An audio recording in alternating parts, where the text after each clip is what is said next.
Welcome to the Efficio Spotlight on Procurement podcast. My name is Simon Lipscomb, and thank you very much for listening. Today, I'm delighted to say that I'm joined by two guests for our conversation. Firstly is Craig Chapman, who is the Chief Financial Officer at the Financial Conduct Authority, which is the UK body responsible for regulating our financial services sector. He joined that business in 2022, having previously worked in a number of other financial services organisations, including Barclays and ED&F Man. Also delighted to say that I'm joined by Yehui Wu, who is a principal consultant in Efficio. She's previously worked at the Department for Business, Energy and Industrial Strategy and also in the Cabinet Office. So Yehui, Craig, thank you so much for joining me for this conversation today. Really appreciate it. Craig, I'll probably start with you. Obviously, by the name, this is a procurement podcast, and we're really lucky over the years to having spoken to some amazing procurement professionals. But the more astute of our listeners may have picked up from that introduction, you are not, by background, a procurement professional. You're obviously a finance professional. So I kind of love to start by just getting your perspective on procurement, right? As a chief financial officer, what's your career to this point led you to think or believe about procurement as a profession or a subject?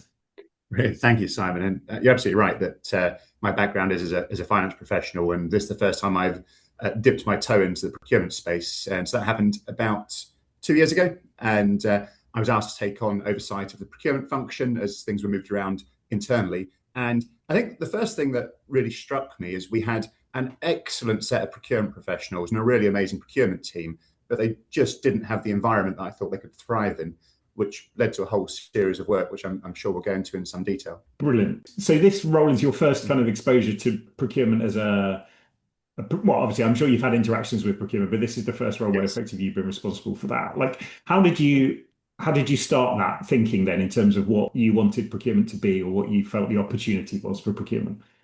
The first thing that dawned on me is taking on procurement function in the public sector space is that it is vastly different to the private sector. And you're absolutely right. I've worked with procurement and bought things through procurement and being in charge of the financials at organisations, seeing the results of procurement. But so it's the first time with oversight of it.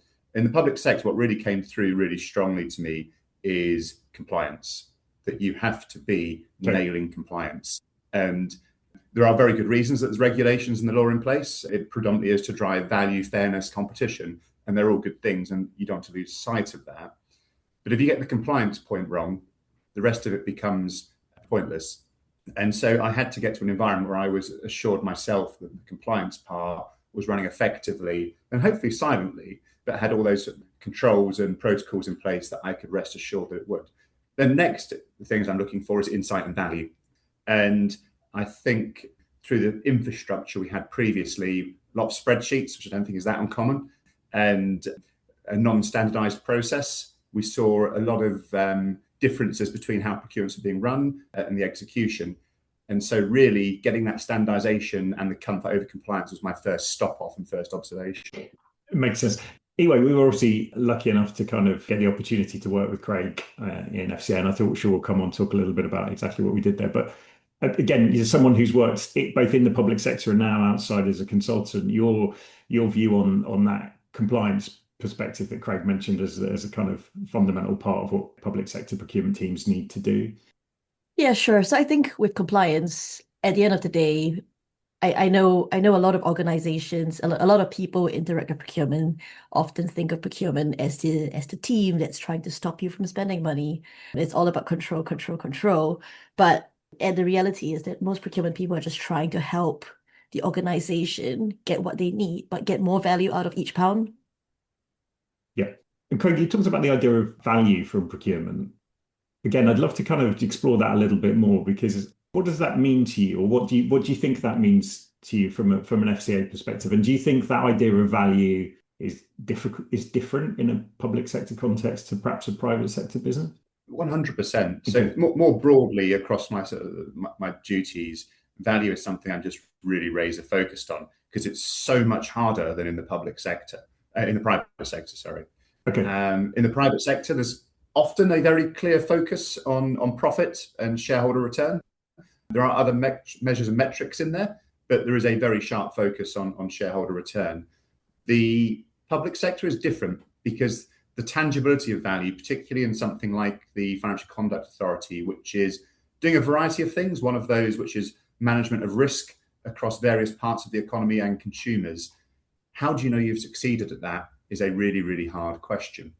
And so, and I think you also start to look at some of the objectives of an organisation like the Financial Conduct Authority can sit in tension. So you might see protecting consumers, growth, competition. They can work in harmony, and that's what we try to do. But there sometimes are decisions that you're making that are in tension. When that translates into procurement, you can see that when we're looking for solutions, the exact definition of the value that's going to drive can be difficult. And that's why it's so important that procurement is starting early, talking to their stakeholders, understanding the problem, understanding what the specification is, and being part of the value throughout. And procurement should be there right at the start. I think I would say I've observed that it's mixed across the organisation, but you can often see procurement at the end of a process where the business will have gone through to talk about what it needs, and then we'll go to procurement. Right, we've talked about what we need. Can we now buy it? And that's where procurement comes in. But moving right up the chain to look at things like how do you plan a strategy across all our different categories of spend, that really puts procurement front and centre in creating that value at the start and isn't an end product to execute the purchase. That idea is really interesting. In the private sector, it's easy to keep score, as you say. There's a shareholder value or there's a profit lever. There's a way of scoring something in a fairly kind of clear metric sense. That idea in the public sector, and particularly in FCA, of value being a slightly harder thing to kind of define. How did that affect your approach to the business when you talked about procurement to your business stakeholders? And so I look at it as a multi-dimensional thing. So in my mind, look to identify the things that are important to the organisation as the number one. So what might I say about the Financial Conduct Authority? Well, we want to make sure we're mitigating harms in the market and supporting competition. We want to ensure that our own risk is managed. We want to ensure that our performance is at the levels that our stakeholders expect. We want to ensure that we're looking at feedback from our stakeholders to understand if we are delivering in the way they would want us to. And so there's a whole host of things. And I think it's about getting all of those inputs to then plan around those to make sure they work in balance. Yeah. And that's how you get value out of the FCA, rather than going, we're going to make £1 billion next year. Let's find a way to do that, which is a very different way of thinking. Yes. Yeah, good. And anyway, we touched on the fact that we were lucky enough to get the opportunity to work with Craig and the FCA. Could you kind of just put a bit of context to our listeners in terms of what that work was and what we did? Sure. I mean, as to what Craig was saying about earlier about getting procurement right at the start, this is exactly why I said we need to do a podcast with Craig, because finally here is someone who's saying exactly what procurement's been banging the drum on. So we help exactly what Craig was talking about. There's a great team at FCA, but there just isn't the environment that fully supports them. So we were helping to design the governance process and just supporting procurement processes and handbooks, so that the rest of the organization can understand what procurement is doing and how to get the best out of the procurement team. And one of the biggest points is getting procurement right at the start, talking to them, letting procurement understand why it is that the organization's trying to get to. Because one of the things that we did together, Craig, was have a category strategy board that was chaired by you, because a category strategy isn't just a procurement thing, but it's a business strategy. It's what does the business want to get? And here procurement is going to help you get there, as opposed to just try and rinse as much cash savings out of suppliers or try and stop you from spending that money.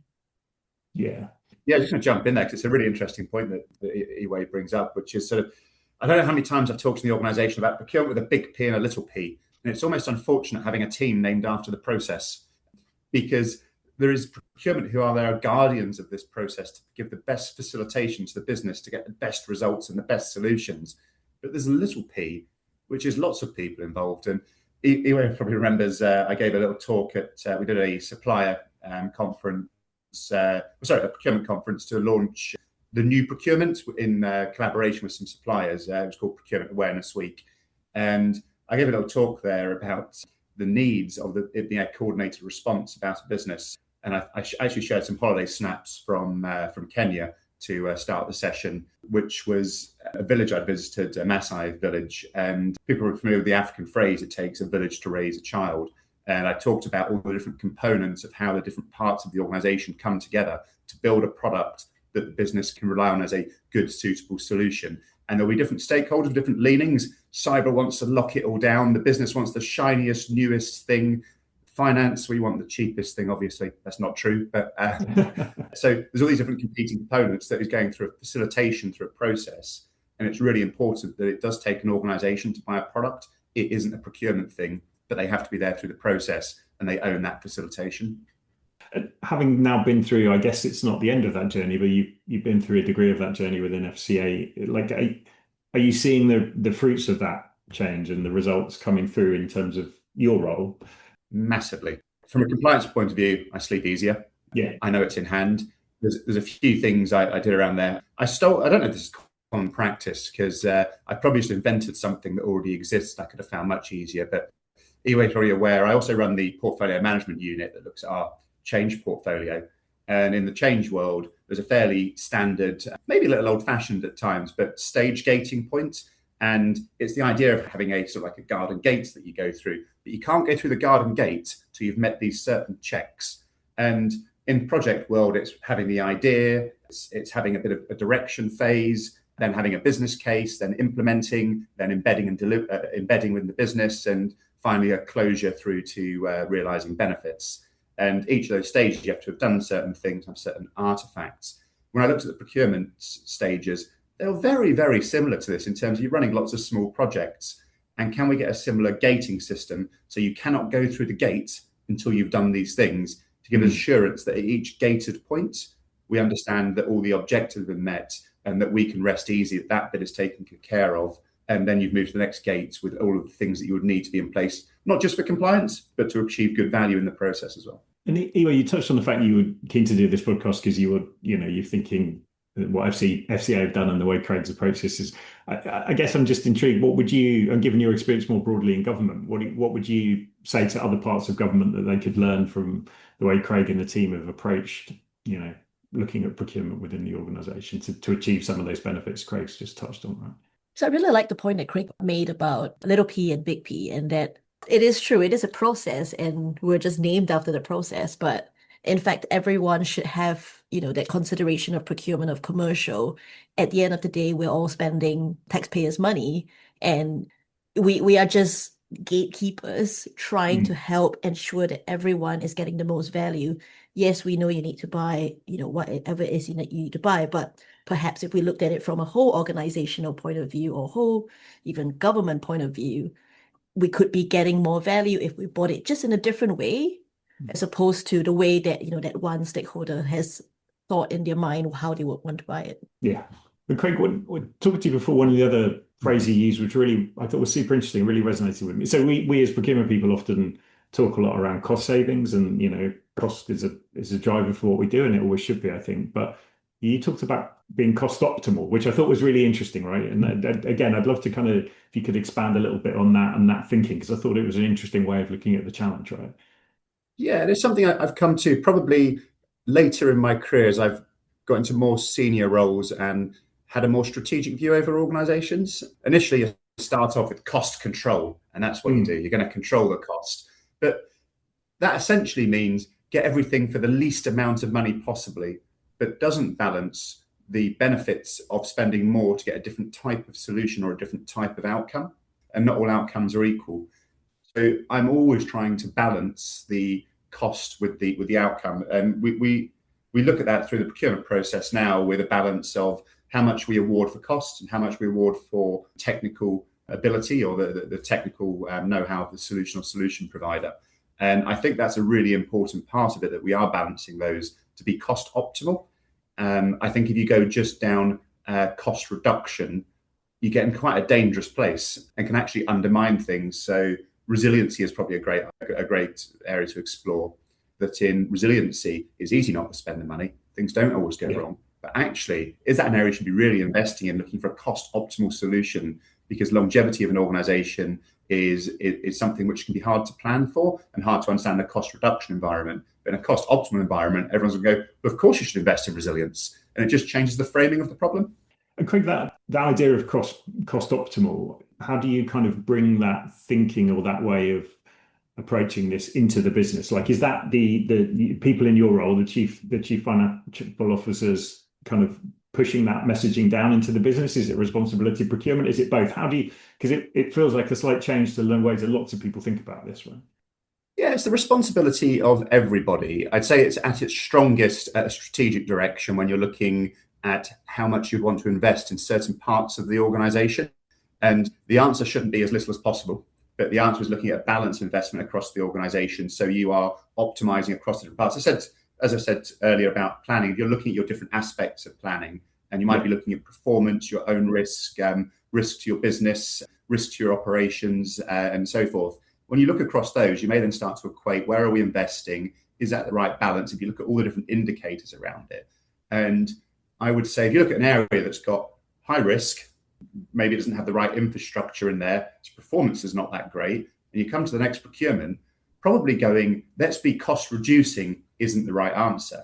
And so even looking at procurement itself within our organisation, we've recently moved onto a technology system rather than spreadsheets.